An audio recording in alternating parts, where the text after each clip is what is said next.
This audio reading is from the book Teachings of Nature in the Kingdom of Grace by Charles Spurgeon. Our selected reading is, "After Eden, thorns and thistles, thorns also and thistles shall it bring forth." This was not the penalty which might have been pronounced upon Adam. This curse does not fall directly on him. It glances obliquely and falls upon the ground whereon he stands.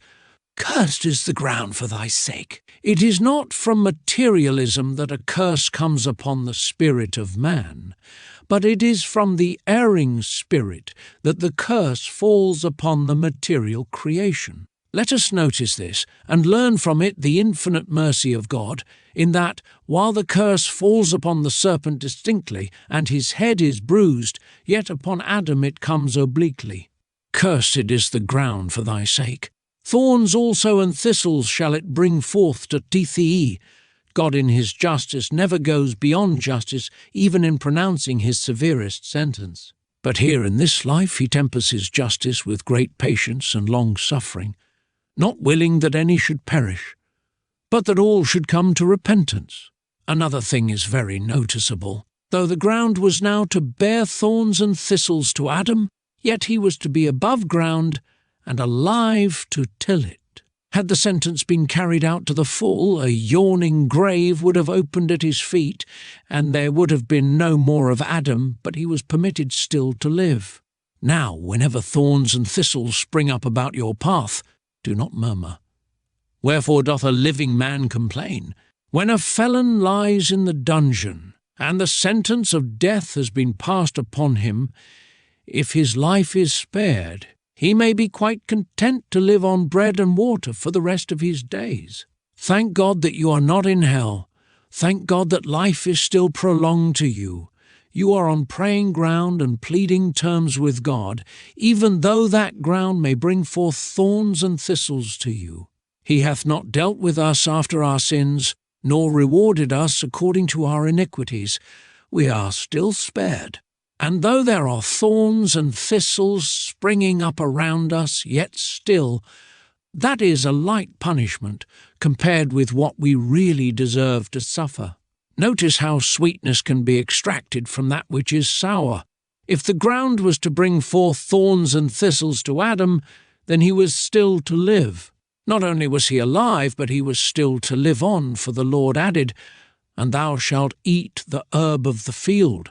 Although the sentence took away from Adam the luscious fruits of paradise, yet it secured him a livelihood. He was to live. The ground was to bring forth enough of the herb of the field for him to continue to exist. Albeit that henceforth all he ate was to be with the sweat of his face, yet still he was to have enough to eat, and he was to live on. Thorns and thistles might multiply, but there would be the herb of the field for him, and he would be spared. The promises of God are often veiled by his threatenings, and if faith can only look beneath the rough covering of the message, something cheerful and hopeful may be found within. You will have trials. Thorns also and thistles shall the ground bring forth to you, but your bread shall be given you, your waters shall be sure. You have been provided for until now, notwithstanding many straits and trials, and it shall be so to the end. The manna shall not cease till you eat the old corn of Canaan. Till you want no more, God will not cease to feed you all your life long. I should like to say to those who have their portion in this life that it is not much of a portion. Thorns also and thistles shall it bring forth, and if this is all you have a very poor pittance to live upon. There is beyond the sky a heaven of joy and love, but beneath the sky there is no such heaven. Even for the godly there are thorns and thistles, but for you who are not godly, thorns and thistles are all that you have.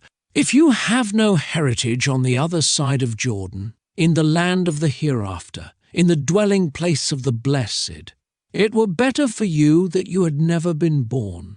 Notwithstanding all the transient delights that you now possess, They will only be as the crackling of thorns under a pot, soon over, and nothing but a handful of ashes left in everlasting darkness.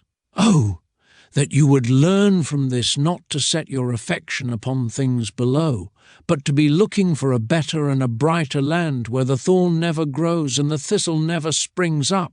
Ever since that first sin of our first parents, this has been generally true of the whole human race, not only of the earth literally, but of everything else round about us. Thorns also and thistles shall it bring forth to thee.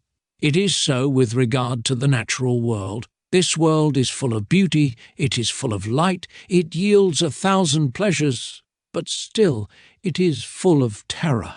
There is much indeed to distress the frail mortals who live in this world. Have you ever been to sea in a storm? Have you not felt as if nature were at war with you then? Have you never been on the land in some tremendous thunderstorm when the whole earth seemed to shake and the skies were split with the fiery bolts? Ah, then you have felt that this world is not quite a paradise since man has become a sinner. The stars of heaven do not fight for him, but they sometimes fight against him. There are many things in this world, with its stern laws, that make it a place that has not all the comfort that a creature might wish. He is a sinful creature, and although he does not suffer all the discomfort that he deserves, yet this world is changed from what it was when God placed Adam in it to delight himself in paradise. As it is in the natural world, so it is in the social world. You go out into the wide world of trade and business, and I think you find that thorns also and thistles does it bring forth. You do not have a week's dealing, a week's work, a week's going to and fro in this world without getting a pricking thorn here and there. If we do not all have to complain of this experience, I think we who are Christians will all admit that the world is not congenial to a believing man or woman. The society of the world is not helpful to a holy heart. To have to mix in it is rather a task, for which we need much grace as we cry, "Lead us not into temptation, but deliver us from evil."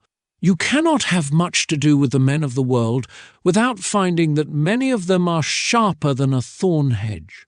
And you cannot go to and fro in the earth without discovering that you are surrounded by those who make thorns and thistles to grow up all around you.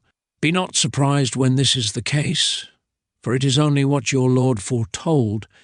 If the world hate you, ye know that it hated me before it hated you. If ye were of the world would love his own. But because ye are not of the world, but I have chosen you out of the world, therefore the world hateth you. It is the same also in the religious world. We read in the book of Hosea that they turned aside from God and set up altars, and afterwards it is said, "The thorns and the thistles shall come up on their altars." The worst thorns and thistles that ever wound my heart are those that grow in religious circles. To see God's truth dishonoured, to have the glory of Christ's substitution denied, to hear doctrines preached which would be novel if they were not old errors newly ramped, and brought forth from the oblivion in which they deserve to rot, and to see Christian people behave themselves as some of them do, having little respect to the name of him whom they profess to serve, and bringing discredit on the sacred cause for which they ought to be willing to die rather than to cast a slur upon it. These are thorns and thistles that pierce us to the very heart. You can neither live in the church nor live in the world without finding that this present state of life brings forth thorns and thistles to men, to Christian men too. Not only to the first Adam and to his seed, but to the second Adam and to his seed, this present state has this as one of its certain characteristics: thorns also and thistles shall it bring forth to thee. This concludes our reading. Thank you for listening.